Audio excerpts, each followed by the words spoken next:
Hello guys, আসসালামু আলাইকুম। আশা করি আপনারা সবাই ভালো আছেন, সুস্থ আছেন, সুন্দর আছেন। আমি আবার আপনাদের মাঝে উপস্থিত হয়েছি। আজ আমি আপনাদেরকে কিছু কথা বলবো। যদি আমার এই কথাগুলো আপনাদের ভালো লেগে থাকে তাহলে সাবস্ক্রাইব করে বেল বাটনটা টিপে দিন, বেশি বেশি শেয়ার করুন। সত্যর সাথে অসত্যের লড়াই হলে, যখন লড়াই হয় তখন সত্য কিন্তু একা হয়ে যায় আর অসত্যের দল ভারী হয়ে যায়। কারণ অসত্যের দলে থাকে এক ধরনের মূর্খ, আর থাকে লোভী, স্বার্থপর, বিশ্বাসঘাতক।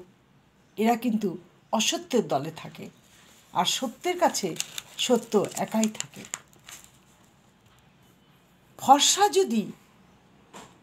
ফর্সা মানে যদি সুন্দর হয় তাহলে আপেলের থেকে তো মূলার দাম বেশি। আর আলো মানে যদি অন্ধকারই হয় তাহলে অন্ধকারেরই দাম বেশি হয়ে যায়। মানুষের চেহারা নয়, সব কিছু নির্ভর করে মানুষের মন মানসিকতার উপর।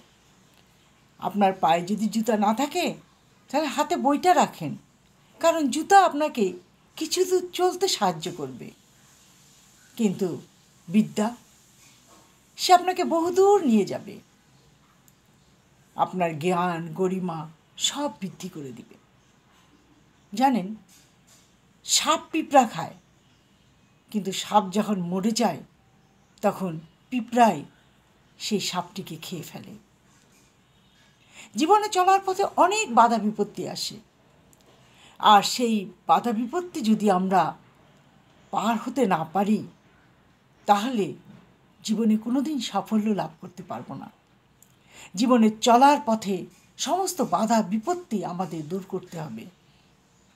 জীবনে সাফল্য লাভ করতে হলে পরাজয় আসবে, একাকিত্বতা আসবে, কিন্তু আমরা মনের প্রবল ইচ্ছা আকাঙ্ক্ষা নিয়ে জেদ করে জীবন যুদ্ধে জয় লাভ করে তবে আমরা সাফল্যের দ্বারে পৌঁছাতে পারব। তা নাহলে আমরা সফলতা কোনো দিন পাবো না।